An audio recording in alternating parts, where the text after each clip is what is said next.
Voices of Tomorrow, a series of spoken talks where the voices of the students of the Onisifor Ghibu High School take center stage. My name is Amalia. I'm the first one to present to you this episode, and I'm 16, and today I will be talking about the importance of mental health of society nowadays. So, as you may have heard of, in the recent years, almost everyone on this earth has had an issue due to their mental state. Either from stress caused by school, job, friends, family, or maybe even a small outburst due to lack of sleep. At least once in their life, their problem was maybe ignored, as you may have heard of George III of England. Sure. He was actually called the Mad King or something like that. He was mad.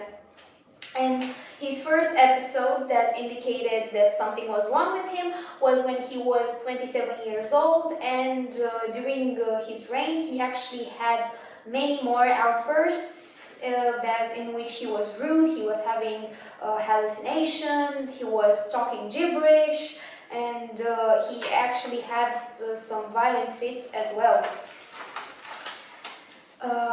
And in some cases, people actually don't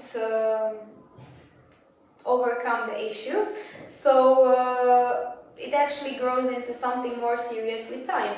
The main issue during this time of aggravation is that some people tend to become different. And you may ask me, how is that? So let's put it this way. I, due to some sort of issue, started to develop a light form of depression, which never showed any major change in my lifestyle. But actually, it decreased my interest in doing things that I love. I started going out less, maybe even eat less, because for some reason my appetite is gone, and I even catch on some bad behaviors.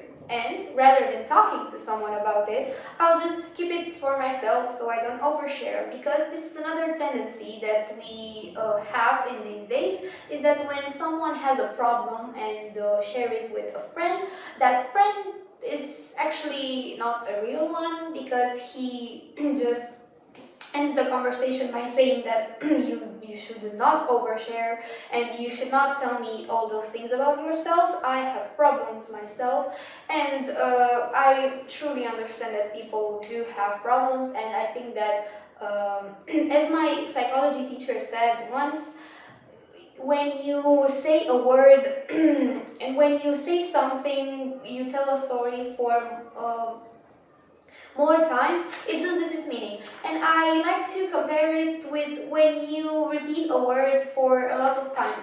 So say a word, whatever. Plant. Okay, so just say it like 5 times.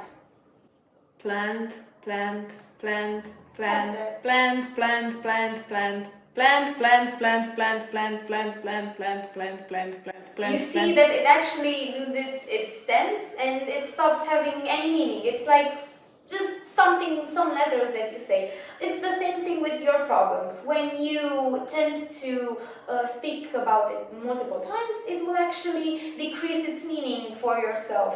Because it's the thing that I truly don't understand, but it works.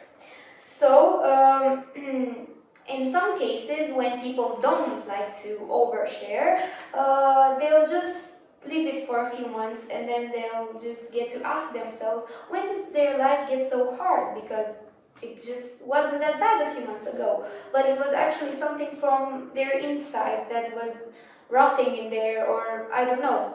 So I think the problem with today's society is that we get too used to comfort, or as my language says, "Ati se ură cu binele," and comfort stops having any meaning. As my Google says, there are 4 blessed hormones of happiness, as I like to call them: dopamine, serotonin, endorphin, and oxytocin, with dopamine being the one that focuses most on happiness, the happy feeling that we experience.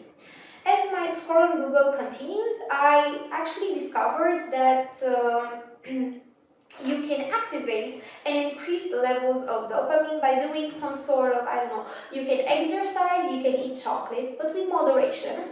And you can actually do things that you truly enjoy. And this is the one that really got my attention, because by doing what you like to do, your dopamine levels will actually boost like a rocket.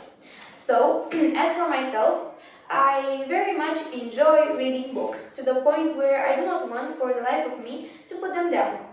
I quite like cooking as well, just as much as I enjoy a correct and fulfilling gym session. And I like to do I like to compare the two of them, because in cooking and in a correct gym exercise, there are steps that you have to do, and you have to respect them, and you need to just go ahead with them and don't, I don't know, add up a new move or an extra ingredient, because it can damage the final result, as in cooking and as in gym, because everyone and everything has a discipline and should be disciplined, and consistency is actually a good thing to have, mostly in gym and in cooking as well, because when you start, I don't know, going to the gym and you have you can deadlift, I don't know, you can deadlift only 20 kilos. With time and with consistency, you will actually get to, I don't know, get to deadlift 1,000 kilos. I don't know, I said the number. It's all up to you. I very much like to believe that every single one of us has a hobby of some sort that will help them compete against depression or some similar mental health issue, because as for myself, when I get myself into the gym, or when, I don't know, I start cooking something or I start reading books and I have a problem prior to doing that thing, when I finish my recipe or gym session or book, I actually start to ask myself, what was the problem previous to that? And I don't remember it, and I start to think that it actually helps you concentrate on something, and while doing that thing, you will forget your problem. But I think the best advice yet is that when you feel low for a few days, the best thing you can do for yourself is to talk to someone about it. To anyone you trust, your mom, your friend or lover, or any other human being who is willingly to listen to you and say it will get better, believe me. Even if they don't believe that for word, because on our bad days we should actually say that there are good days, and with saying something that you want to happen, you will actually attract it. Thank you for watching, and see you on the next episode of the Voices of Tomorrow. If you want to see more of our content, you can go check our Instagram page, logo_paper.knogo. Bye bye!